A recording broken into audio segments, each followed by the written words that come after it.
নবনির্বাচিত জেলা পরিষদের সদস্য ও সংরক্ষিত নারী সদস্যরা শপথ নিয়েছেন। সকালে রাজধানী ওসমানী স্মৃতি মিলনায়তনে তাদের ২ দফায় শপথ পাঠ করান স্থানীয় সরকার মন্ত্রী ইঞ্জিনিয়ার খন্দকার মোশাররফ হোসেন। সকাল ১০টায় শপথ নেন ঢাকা, চট্টগ্রাম, সিলেট ও ময়মনসিংহ বিভাগের জেলা পরিষদের সদস্যরা।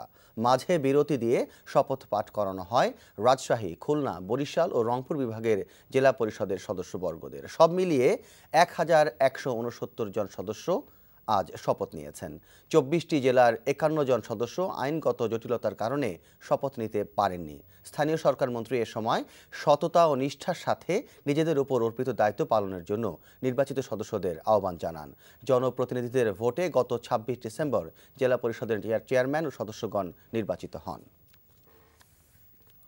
প্রতিনিধি এটা অত্যন্ত প্রতিষ্ঠিত সত্য।